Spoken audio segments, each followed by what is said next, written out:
تو برکت علی صدیقی یہ ملازمت اعلیٰ درجے پہ آپ فائز تھے، ملازمت کرتے تھے اور زندگی کے ایام بسر ہوتے چلے جا رہے تھے۔ ایک وقت ایسا بھی آتا ہے کہ آپ اپنی ملازمت سے سبکدوش ہو جاتے ہیں اور ریٹائر ہو کر کے آپ گھر پر رہنا شروع کر دیتے ہیں۔ آپ کا بیٹا سراج وہ بھی اعلیٰ درجہ کی تعلیم حاصل کرتا ہے اور وہ بھی ملازمت کو حاصل کر لیتا ہے، لیکن ملازمت وہ اپنے گھر سے کہیں دور وہ اپنی ملازمت کو جوائن کرتا ہے، وہاں سے اپنی ڈیوٹی کا آغاز کرتا ہے۔ پھر جب یہ برکت علی صدیقی آپ ریٹائر ہو کر گھر آ جاتے ہیں تو آپ کے بیٹے اور بہو دونوں گھر پر آتے ہیں، دیکھتے ہیں کہ ہمارے والدین جو ہے ان کا کوئی کام نہیں ہے، گھر پر ریٹائر بھی ہو گئے ہیں اور یہ عمر بھی نہیں ہے کہ یہ کام کرے۔ تو آپ کے بیٹے سراج اور بہو کہتی ہیں کہ آپ دونوں ہمارے ساتھ چلیں، وہیں رہیں گے اور وہیں پر آپ دونوں اپنی زندگی کے لمحات بھی بسر کریں گے اور ہمیں خدمت کا موقع بھی میسر آئے گا، ہم آپ کی خدمت کر سکیں گے۔ یہ دونوں میاں بی بی برکت علی صدیقی اور زرینہ یہ دونوں تیار ہو جاتے ہیں اور اپنے بیٹے اور بہو کے کہنے پر یہ دونوں اپنے بیٹے بہو کے گھر چلے جاتے ہیں۔ جانے کے بعد یہ دن بھر کچھ کام ان کا نہ کرنا ہوتا تھا، صرف کھانا اور آرام کرنا، اور برکت علی صدیقی کا معاملہ یہ تھا کہ کھانا کھانا، آرام کرنا، ورنہ تو کتابوں کو پڑھنا، یہی ان کی زندگی میں شامل ہو گیا تھا۔ تقریباً 2 مہینے گزرے تھے۔ 2 مہینے کے اس عرصے میں یہ دونوں اپنے آپ کو زندگی میں اکتاہٹ محسوس کرنے لگے کہ کوئی کام کرنا نہیں، یوں ہی بیٹھے رہنا، جبکہ انسانی فطرت ہے کہ انسان کچھ نہ کچھ کرتا رہے ہمیشہ۔ عرفانہ کی ساس جو زرینہ ہوتی ہیں یہ جاتی ہیں اور تاکہ اپنے بہو کا کچھ ہاتھ بٹا دے گھریلو کام کاج میں، تو بہو خوش اخلاقی سے کہتی ہے کہ امی جان آپ یہاں پر آرام کرنے کے لیے آئی ہیں، ہم آپ کو کام کرنے کے لیے نہیں بلائے ہیں، ہمیں آپ خدمت کا موقع دیں، آپ آرام کیجئے۔ اس طریقے سے زندگی رواں دواں ہوتی ہے، زندگی کے لمحات کٹتے رہتے ہیں، لیکن یہ دونوں اپنے آپ کو اپنے بیٹے بہو کے گھر میں بھی اپنے آپ کو اجنبی سے محسوس کرنے لگتے ہیں، اکتاہٹ سی محسوس ہوتی ہے۔ اور ایک وقت ایسا بھی آتا ہے کہ برکت علی صدیقی کہتے ہیں کہ ہمیں یہاں پر رہنا دشوار ہو گیا، ہم یہاں پر نہیں رہیں گے، ہمیں پھر چلنا چاہیے اپنے اسی آشیانے میں جہاں شام کے وقت ہوں گے اور دوست و احباب کی محفلیں ہوں گی، چائے ناشتے کے وہ انتظام و انصرام ہوگا اور وہیں پر ہم اپنی زندگی عیش و آرام سے گزاریں گے۔ اس طریقے سے یہ اپنے بہو بیٹے کے گھر کو چھوڑ کر کے اور اپنے گھر آشیانے کو آباد کرنے کے لیے اپنے گھر پر یہ لوگ واپس پلٹ جاتے ہیں۔ تو انہی ساری باتوں کو کہ انسان دوسری جگہ جا کر کے اگر کچھ کام نہ کرے تو اپنے آپ میں یکسانیت پیدا کر لیتا ہے اور اکتاہٹ سی محسوس کرنے لگتا ہے، پھر اس کے بعد اس کی زندگی جو ہوتی ہے نا وہ بہتر سے بہتر نہیں ہو پاتی ہے۔ تو ان ساری کیفیتوں کو ملکہ مہر نگار نے اپنے افسانہ آشیانہ میں تحریر کیا، انہی ساری باتوں کو ذکر کرنے کی کوشش کی ہے۔ تو یہ آشیانہ افسانہ کا خلاصہ ہوا جو آپ کے سامنے میں نے پیش کیا۔ اب آئیے اس کے تعلق سے جو مختصر ترین سوالات ہیں اسے ہم دیکھتے ہیں، پھر اس کے بعد مختصر سوالات ہوں گے اسے بھی دیکھیں گے، پھر طویل سوالات جو ہوں گے اسے بھی ہم یاد کرنے اور اسے سمجھنے کی ہم کوشش کریں گے۔ تو بلا تاخیر چلیے ہم اپنے مختصر ترین سوالات کو ہم اپنے اس بورڈ کے ذریعے لکھ کر کے ہم سمجھنے اور جاننے کی کوشش کرتے ہیں۔ تو یہ ہمارا مختصر ترین سوالات میں سے یہ سارے سوالات ہیں۔ تو مختصر ترین سوالات میں پہلا سوال ہے وہ یہ ہے کہ نگار عظیم کا اصل نام کیا ہے؟ نگار عظیم کے تعلق سے ہے کہ اصل نام کیا ہے، تو ابھی آپ نے پڑھا، اس کا جواب ہوگا جواب ملکہ مہر نگار۔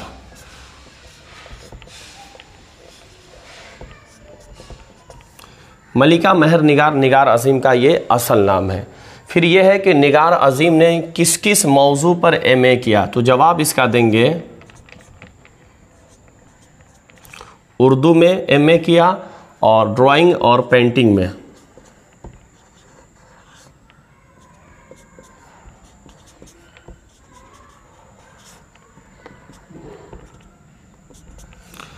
اردو اور ڈرائنگ اور پینٹنگ میں انہوں نے ایم اے کیا۔ اور اس کے بعد سوال یہ ہے کہ نگار عظیم کے اولین افسانوی مجموعے کا نام بتائیں، یعنی کہ پہلے جو افسانے جو شائع ہوئے ہیں ان افسانوں کے نام بتانا ہے۔ تو ایک تو عکس ہے جو سب سے پہلے شائع ہوا اور دوسرا ہے گہن۔ یہ 2 اولین ان کے افسانوی مجموعے ہیں۔ پھر چوتھا سوال ہے کہ نگار عظیم کا مجموعہ گہن کب شائع ہوا، تو ابھی آپ نے پڑھا کہ سن 1999 عیسوی میں یہ افسانہ گہن کیا ہوا، شائع ہوا۔ پھر پانچواں سوال ہے کہ نگار عظیم کے سفر نامے کا نام کیا ہے، تو اس کا جواب ہے